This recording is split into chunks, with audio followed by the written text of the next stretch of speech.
warahmatullahi wabarakatuh. Halo teman-teman. Nah, di video kali ini kami akan membahas mengenai hubungan struktur aktivitas HSA senyawa antidiabetik. Nah, berbicara mengenai senyawa antidiabetik pasti tidak lepas dengan yang namanya insulin. Jadi, perlu kita ketahui mengenai apa sih insulin itu. Jadi, insulin adalah hormon utama yang diproduksi oleh sel dalam pankreas. Insulin merupakan hormon peptida yang disekresikan oleh sel beta dari Langerhans pankreas. Nah, adapun fungsi hormon insulin adalah bekerja dengan memindahkan glukosa dari darah ke dalam sel sebagai energi atau penyimpanan energi untuk nanti. Selama proses pencernaan, makanan yang mengandung karbohidrat glikogenalisis tergantung dari rangkaian reaksi fosforilasi protein. Siklik AMP mengaktifasi protein kinase dengan akibat perangsangan dan hambatan gluconeogenesis. Nah, insulin bekerja sebaliknya, yaitu ke arah sintesis glikogen. Insulin mendefosforilasi enzim-enzim tertentu dengan akibat terjadi penghambatan glikogenolisis dan lipolisis. Insulin meningkatkan K+ ke dalam sel.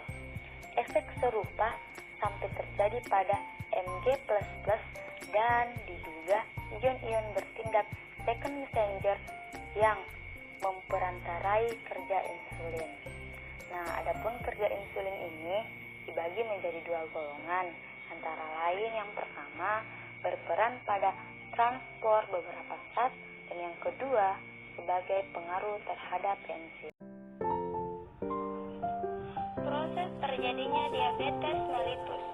Diabetes adalah kondisi metabolik di mana tubuh tidak dapat mengatur glukosa atau gula darah dengan baik. Setiap kali makan karbohidrat, tubuh akan memecah menjadi bentuk glukosa sederhana, termasuk glukosa. Glukosa ini kemudian diangkut oleh darah menuju sel-sel tubuh yang akan digunakan sebagai energi. Proses pengangkutan glukosa dari darah masuk ke dalam sel dilakukan oleh hormon insulin yang dihasilkan oleh pankreas. Sederhananya, insulin berfungsi sebagai pengatur kadar gula dalam darah. Sayangnya, orang yang dengan diabetes tidak dapat membuat insulin atau tidak dapat merespon insulin dengan baik atau resistensi insulin. Akibatnya, pengangkutan glukosa ke dalam sel menjadi tidak mencukupi sehingga glukosa menumpuk di dalam darah, dan ini bisa jadi kita lihat melalui hasil pemeriksaan kadar glukosa darah yang tinggi. Jenis diabetes mellitus. DM tipe 1, penyakit autoimun kronis yang terjadi ketika tubuh kurang atau sama sekali tidak dapat menghasilkan kromosom insulin. Padahal insulin dibutuhkan untuk menjaga kadar gula darah tetap normal. Kondisi ini lebih jarang terjadi dibandingkan DM tipe 2. Umumnya, diabetes tipe 1 terjadi dan ditemukan pada anak-anak, remaja, atau dewasa muda, meski bisa terjadi pada usia apapun. Diabetes tipe 1 kemungkinan besar disebabkan oleh sistem kekebalan tubuh yang seharusnya melawan patogen atau bibit penyakit, malah keliru sehingga menyerang sel-sel penghasil insulin di pankreas. Kekeliruan sistem imun pada tersebut bisa dipengaruhi oleh faktor genetik dan paparan virus di lingkungan. Kemudian di DM tipe 2. DM tipe 2 terjadi pada 90% dari semua kasus diabetes dan biasa ditandai dengan resistensi insulin dan defisiensi insulin. Resistensi insulin ditandai dengan peningkatan polisis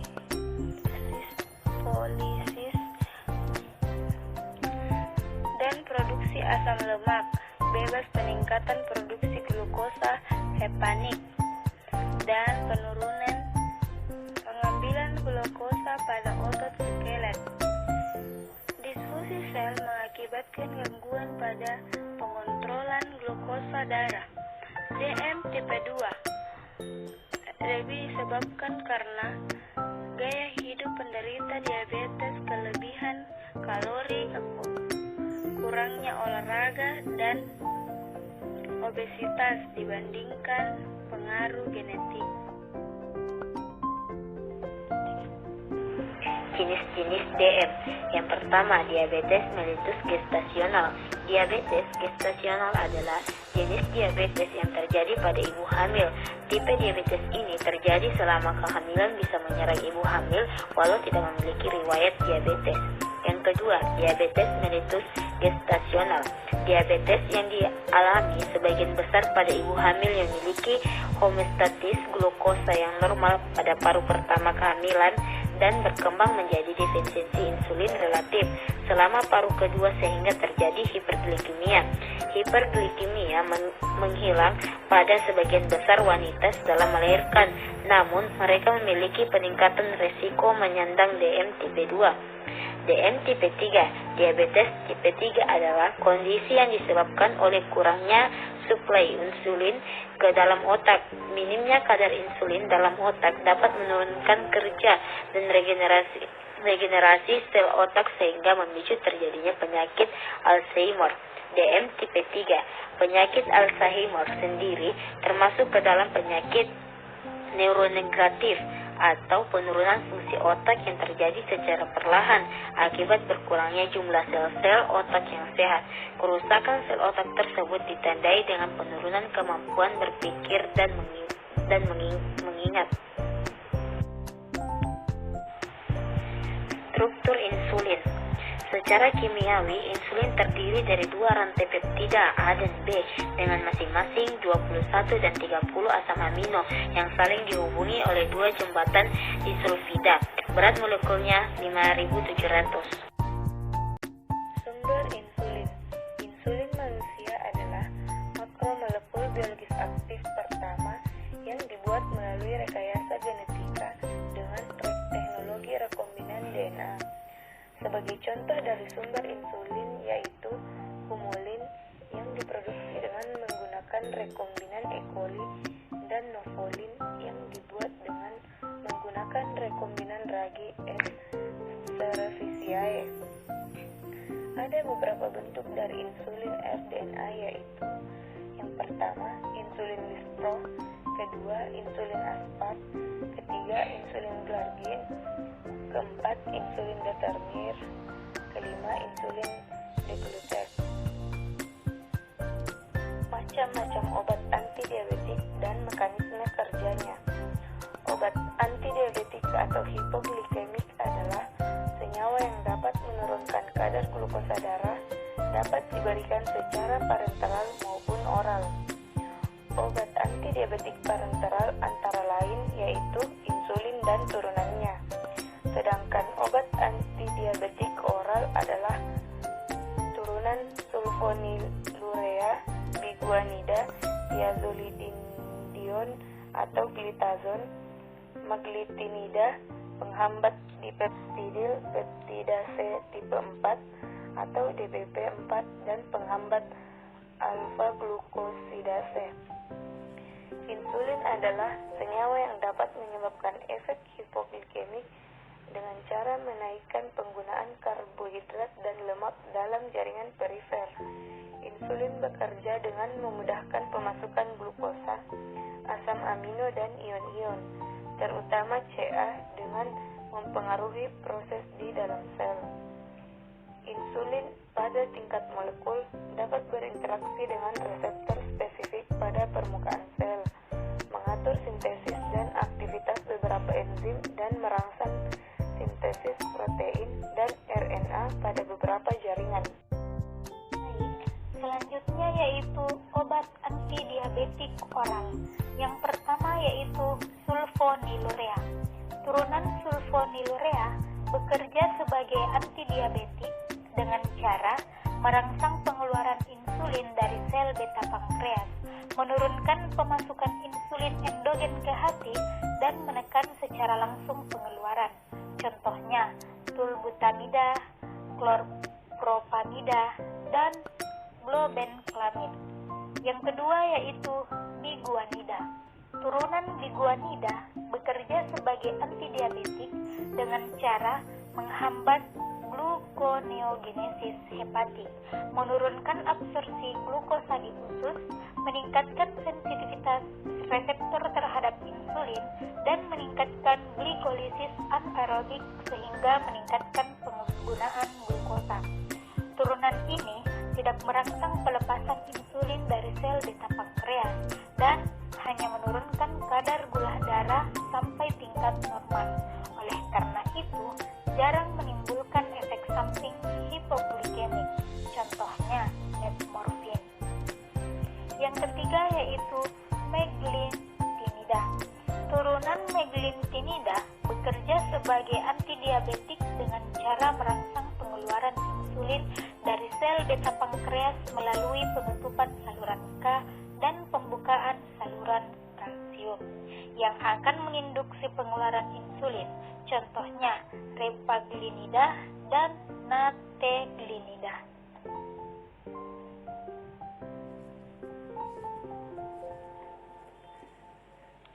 Baik, selanjutnya yaitu thiazolidinedione. Bekerja sebagai antidiabetik dengan cara menurunkan resistensi insulin melalui aktivasi reseptor nuklir atau PPAR, peroxin proliferator activate reseptor gamma, yang dapat meningkatkan ekspresi gen yang terlibat dalam metabolisme glukosa dan lemak. Contohnya, tolbutamida, chlorpropamida, dan globenclamid. Yang kelima yaitu turunan DPP-4. Turunan penghambat dipeptidyl peptidase tipe 4 atau DPP-4 bekerja sebagai antidiabetik dengan cara menghambat enzim DPP-4, meningkatkan kadar dan kerja dari hormon endogen kreatin, terutama GLP-1 atau glucagon-like peptide 1, usus, dan GIP atau gastric inhibitor peptide agonosis reseptor GLP-1, sehingga dapat meningkatkan sekresi insulin dari sel beta pankreas dan menekan sekresi glukagon dari sel A pankreas. Contohnya, sitagliptin, linagliptin, dan vildagliptin. Yang keenam yaitu turunan penghambat A-glukosidase. Turunan penghambat A-glukosidase bekerja sebagai antidiabetik dengan cara menghambat secara bersaing enzim A-glukosidase di saluran cerna, sehingga pemecahan karbohidrat menjadi glukosa menjadi berkurang dan penyerapan glukosa ke darah menjadi lambat. Contohnya, akarbosa dan iglitol. Selanjutnya, tolpropamid dan sulfonylurea lainnya. Di bawah ini adalah struktur tolbutamid dan chlorpropamid. Molekul obat ini digunakan dalam pengobatan diabetes mellitus tipe 2. Mereka merangsang pelepasan insulin dari sel beta pankreas dengan berinteraksi dengan saluran kalium yang sensitif terhadap adenosin trifosfat atau ATP. Di sini disajikan beberapa kasus yang pertama mengenai interaksi obat, yaitu tidak jarang pasien diabetes tipe 2 sering didiagnosis hipertensi dan membutuhkan farmakoterapi tambahan. Dalam skenario ini, interaksi obat dapat terjadi jika terapi kombinasi yang diresepkan tidak dievaluasi dengan tepat. Antagonis reseptor angiotensin 2 umumnya dikenal sebagai penghambat reseptor angiotensin 2 atau RBS, sering digunakan untuk mengobati hipertensi. Losartan adalah HRB dan mirip dengan tolbutamid dan chlorpropamid. sangat terikat pada protein plasma. Jika losartan dipilih untuk digunakan pada pasien yang sudah mengonsumsi tolbutamid dan klorpropamid, apa ada reaksi obat yang terjadi? Jawabannya adalah interaksi pengikatan protein plasma juga dikenal sebagai protein plasma dengan sifat tidak spesifik dari protein plasma yang mengikat dan mengangkut konsep-konsep kunci untuk dipertimbangkan ketika mengevaluasi kemungkinan interaksi pengikatan protein plasma. Jenis interaksi ini hanya penting secara terapi ketika molekul obat protein terikat, yaitu lebih dari 90%. Kedua, obat-obatan asam terutama mengingat albumin, sedangkan terutama mengingat glikoprotein. Informasi yang diberikan dalam pertanyaan menunjukkan bahwa senyawa sangat terikat protein plasma. Oleh karena itu, kita perlu mengevaluasi molekul obat ini. Struktur tolbutamid dan klorpropamid mengandung sulfonylurea yang asam dan struktur losartan mengandung tetrazol yang bersifat asam juga. Karena kedua molekul obat ini bersifat asam dan sangat terikat protein plasma dengan albumin, ada kemungkinan besar bahwa interaksi obat dapat terjadi. Sifat asam juga. Karena kedua perbedaan nilai pKa. Dalam kasus kedua ini pertanyaannya itu pK normal kisaran sulfonylurea adalah 5-6. Ketika membandingkan pK, nilai klorpropamid dan tolbutamid ditemukan bahwa sulfonylurea dari salah satu molekul obat ini memiliki pKa 5,4 dan yang lainnya memiliki pKa 4,9. Evaluasi struktur kedua molekul obat ini, tetapkan pK, nilai ke molekul yang benar, dan berikan penjelasan untuk perbedaan nilai pK. Baik, jawabannya, perbedaan panjang rantai hidrokarbon alifatik tidak diharapkan memiliki pengaruh besar pada kesamaan sulfonylurea karena keduanya akan menyumbangkan elektron melalui induksi. Dengan demikian, perbedaan dalam nilai pKa dapat dikaitkan dengan perbedaan elektronik antara halogen dan kelompok metil. Halogen bertindak sebagai gugus penarik elektron melalui induksi, sedangkan gugus metil bertindak sebagai gugus pendonor elektron melalui induksi. Karena gugus fungsional asam, misalnya sulfonylurea, membentuk anion begitu proton pergi, gugus fungsi yang berdekatan yang menarik elektron akan meningkatkan keasaman. Kelompok fungsional yang berdekatan yang mendonasikan elektron akan mengurangi keasaman. Dengan demikian, gugus sulfonylurea hadir dalam struktur. Selanjutnya, di sini saya akan menjelaskan tentang cara menghitung persen sterilisasi. Di sini ada soal hitung persen tolbutamida yang akan sterilisasi pada pH usus 6,1. Diketahui dari soal pKa kelompok sulfonylurea sama dengan 5,4. Yang ditanyakan itu persentase sterilisasi pada pH usus 6,1. Penyelesaiannya itu masukkan nilai pH dan pKa ke dalam persamaan Henderson-Hasselbalch, yakni pH sama dengan pKa tambah log basa per asam. pH-nya itu 6,1 sama dengan pKa 5,4 ditambah log basa per asam. 6,1 dikurang 5,4 yakni 0,7 sama dengan log basa per asam. Log dari 0,7 itu 5,01 sama dengan basa per asam. Jadi 5,01 molekul basa tambah 1,0 molekul asam sama dengan 6,01 total molekul. Basa sama dengan terionisasi dan asam itu tidak terionisasi ya.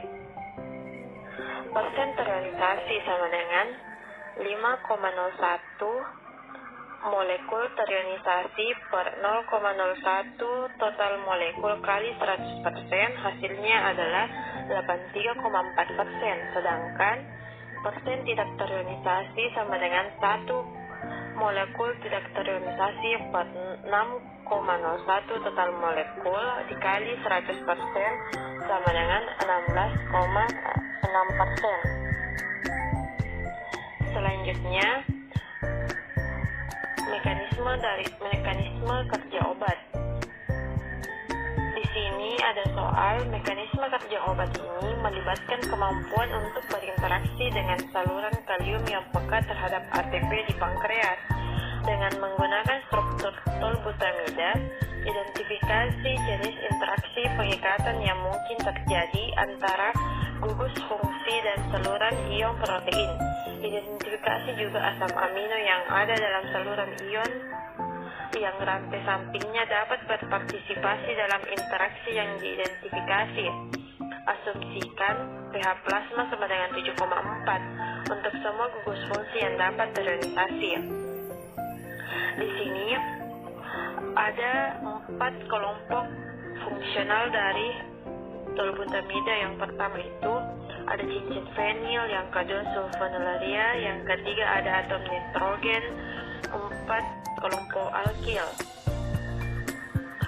Di sini ada jenis interaksi yang mengikat seperti cincin fenil itu van der Waals, yang kedua itu sulfonylurea, jenis interaksi yang mengikat ionik, ion dipol sebagai ion. Atom nitrogen itu ion dipol, dipol-dipol, ikatan hidrogen. Sedangkan kelompok alkil itu jenis interaksi yang mengikat van der Waals. Dari sini kita dapat melihat ada asam amino mampu membentuk ikatan spesifik. Teman-teman bisa melihatnya dalam tabel-tabel ini. Baik, selanjutnya adalah tolbutamid memiliki waktu paruh 4,5 hingga 6,5 jam, sedangkan klorpropamid memiliki waktu paruh 36 jam. Usulkan alasan kimiawi atau struktural mengapa klorpropamida memiliki waktu paruh yang jauh lebih lama daripada tolbutamid. Ada 2 perbedaan struktural antara tolbutamid dan klorpropamid. Panjang rantai alifatik dan substituen para pada cincin fenil. Kedua molekul obat dapat mengalami oksidasi S dan M1 dari rantai alifatik masing-masing. Metabolisme di situs-situs ini diharapkan akan serupa. Namun, atom karbon tambahan yang ada di tolbutamid dapat menyebabkan rantai samping butil menjadi kurang steril dan lebih rentan terhadap oksidasi daripada rantai propil yang ada dalam klorpropamid. Perbedaan yang lebih signifikan adalah metabolisme substituen para. Gugus parametil yang ada dalam struktur tolbutamid dapat mengalami oksidasi benzolik diikuti oleh 2 transformasi oksidatif tambahan untuk mengubah gugus hidroksil benzolik menjadi asam parakarboksilat. Kelompok parakloro hadir dalam struktur klorpropamid menonaktifkan oksidasi cincin aromatik karena efek penarikan elektronnya. Baik, selanjutnya adalah jalur metabolisme. Gliburid adalah sulfonylurea generasi kedua yang secara struktural mirip dan tolbutamid. Di bawah ini adalah struktur gliburid dan salah satu metabolisme yang diketahui. Identifikasi jalur metabolisme yang diperlukan untuk menghasilkan metabolis ini. Metabolis ini terbentuk sebagai produk akhir dari proses transformasi metabolisme. Oksidasi cincin alisilat menghasilkan alkohol sekunder. Hidrolisis ikatan amida awal gliburida menghasilkan amina primer yang dapat mengalami fase asetilasi 2. Dalam kebanyakan kasus, metabolisme lebih lanjut dari amina primer melibatkan deaminasi oksidatif. Namun, ada beberapa kasus di mana amina primer diasetilasi. Harap dicatat bahwa oksidasi cincin alisiklik tidak tergantung pada hidrolisis dan transformasi asetilasinya. Itulah tadi pemaparan dari kelompok kami.